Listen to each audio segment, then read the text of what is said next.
I recently read The Subtle Art of Not Giving a F by Mark Manson, and the book presents a unique and thought-provoking perspective on how we view problems in our lives.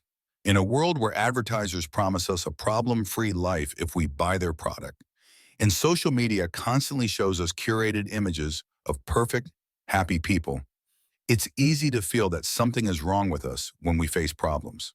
This creates a vicious cycle, which Manson refers to as the feedback loop from hell. This loop feeds on our insecurities and makes us feel worse about our struggles, only to make the problem seem more overwhelming.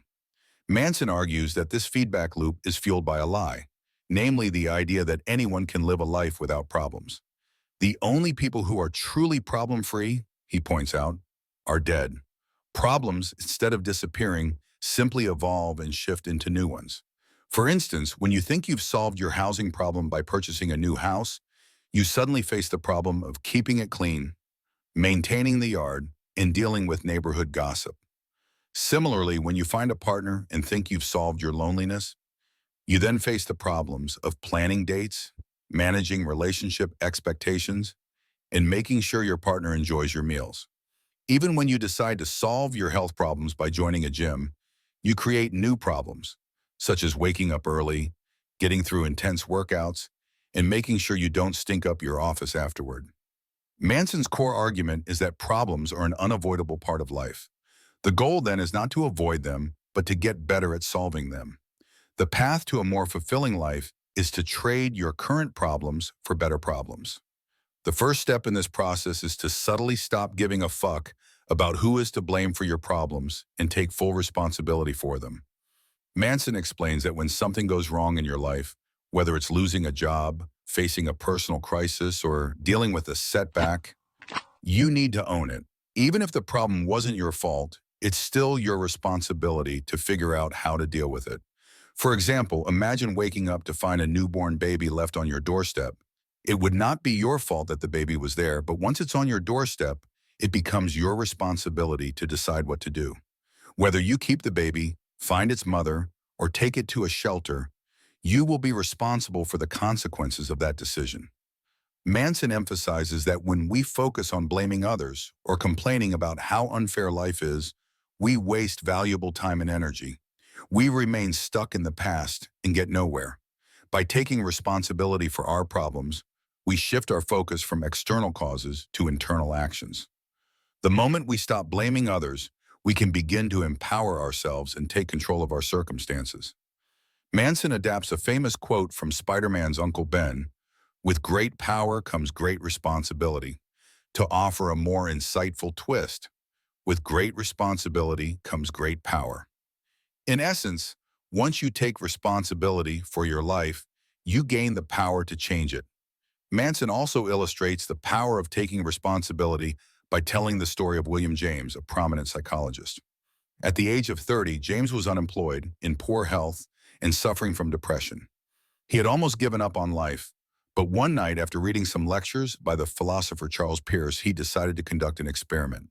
For 1 year, he would take 100% responsibility for everything that was wrong in his life.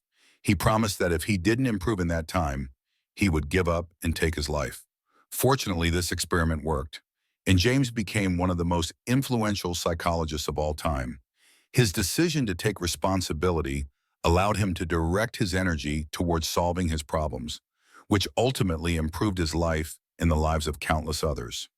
The key takeaway from this is that when you take responsibility for your problems, you also take responsibility for your feelings. Your emotions and reactions to problems are yours to control. For example, if someone steals your car, the level of anger or calm you feel afterward is entirely up to you. You have the power to choose your response to any problem. Manson suggests using a mental trick to help you distance yourself from problems. Think about how you will feel about this problem 10 years from now.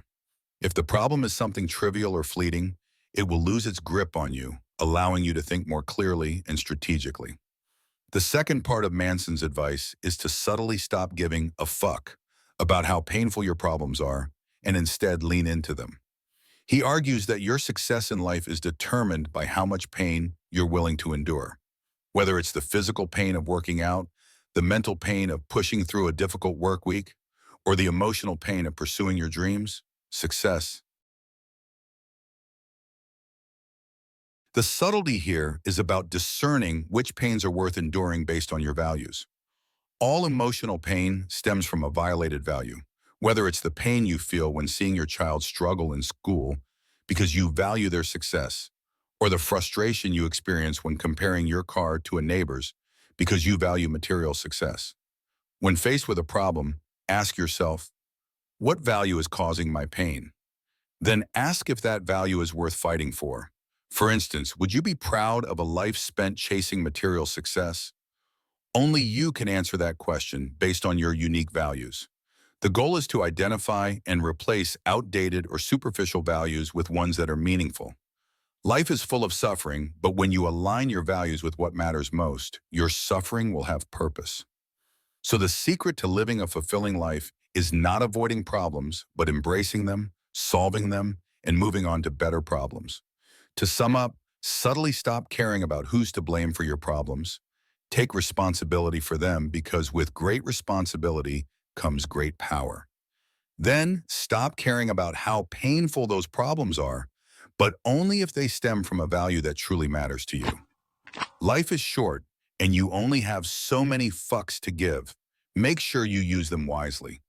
This is the core message I gathered from The Subtle Art of Not Giving a Fuck. It's a highly entertaining read packed with timeless wisdom. Thanks for reading.